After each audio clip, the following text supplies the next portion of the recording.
السلام عليكم ورحمة الله وبركاته. بسم الله، اللهم صل وسلم وبارك على سيدنا محمد. النهاردة هوريكم طريقة عمل طريقة غسل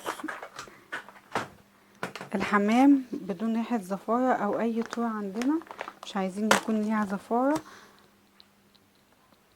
بطريقة سهلة جدا وبسيطة ومش تاخد مننا وقت.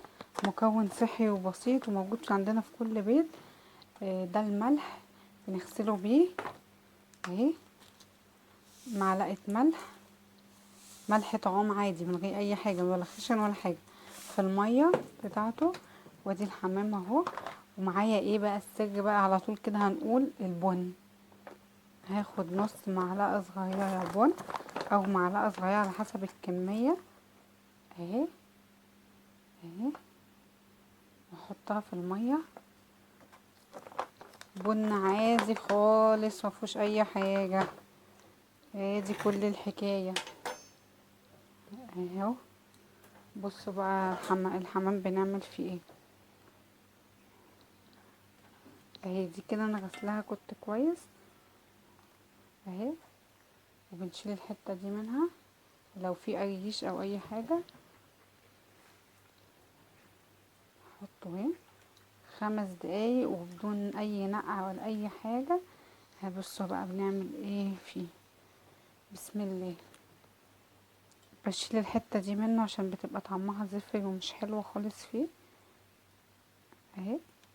ولو الكبده اللي من جوه دي بتتشال هنا اهو. بصوا منظرها من جوه عامل ازاي، وفي بيبقى فيه فشه برضو بشيلها. والضفر ده ضفر الفرخ الحمامه بشيلها برضو اهي. هو طبعا الحمام سهل جدا تنظيفه ومفهوش اي حاجه خالص. متنسوناش يا جماعه في اللايك والشير وتفعيل الجرس ليصلكم كل جديد. بس كده اي حاجه بقى في الحمام من جوه بشيلها. لو في الزور في اي حاجه انا منضفاها قبل الكاميرا عشان مطولش عليكم الفيديو. اي حاجات زي كده اهي بتتشال بتترمي طبعا. بس كده اهو. ودي طريقه غسل الحمام. شايفين اللون ده الميه بدم مش هتبقى موجوده لما نيجي نشطفه الشطفه الاخيره.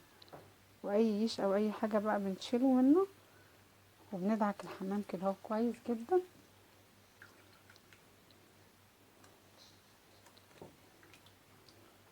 وادخل ايدي فيه كده وصوابعي وبفتح بين الجلد والحمامه من هنا. يا رب يكون الفيديو يعجبكم. ويا ريت يا جماعه، بس انا بقول لاصحاب القنوات اللي عنده معلومه يقولها على طول، ما يخليش الفيديو طويل 10 دقايق عشان يطول الفيديو للاعلانات. احنا بنزهق وبنجري الفيديو بصراحه يعني، بنسرع الفيديو وما بنشوفش الحاجه دي. بس كده هي 5 دقايق بالظبط، ولا هندعك ولا حاجة. بس لو في اي ريش او اي حاجة تحت الجناحات بتتشال صدقوني، ولا هيبقى في ريحة قهوة ولا ريحة زفاير ولا اي حاجة خالص. 5 دقايق بالظبط في كده، ولا هننقع ساعة ولا خل ولا الكلام ده كله عندناش. ممكن كمان بن مستعمل عشان لو حد مستحرم اللي هو يستخدم البن غالي برضو، الربع ب30 جنيه تقريبا. كيلو البن ب125 جنيه او ب150. اي نوع بن، مش لازم بن ده، ممكن يكون بن ما يكون عندنا نسكافيه، ممكن بن مستعمل ناخده عادي من الكنكة بقية البن ونعمل بيه عادي جدا مش هيقول لا. او طحينة برضو. بس كده انا هاخد بقى الحمامة اشطفها تحت الحنفية، وبعد كده ادعكها بملح وفلفل وبش بصلاية تطلع معانا نضيفة زي الفل. وان شاء الله لما اجي اعمله نعمله سوا.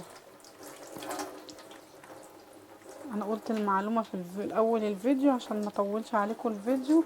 لاصحاب الباقات بدعوة حلوة منكم بقى.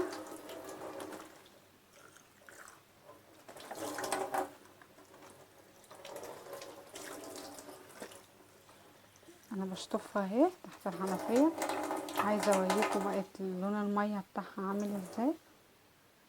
بص لون المية. الحمامة رجعت بيضة تاني معايا اهي، مفيهاش اي حاجة خالص. بصوا المية لونها عامل ازاي.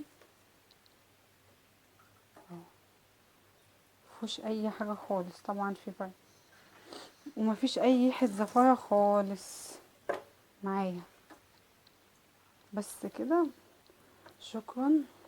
وما تنسوناش في صالح الدعاء واللايك والشير وتفعيل الجرس ليصلكم كل جديد. انا بقى هاخده اتبله واشيله وراه، بكره ان شاء الله هعمله، مش النهارده. لما اجي اعمله ان شاء الله نعمله معاه. متنسوش السر في معلقه البن ديت من غير تطويل ولا اي حاجه.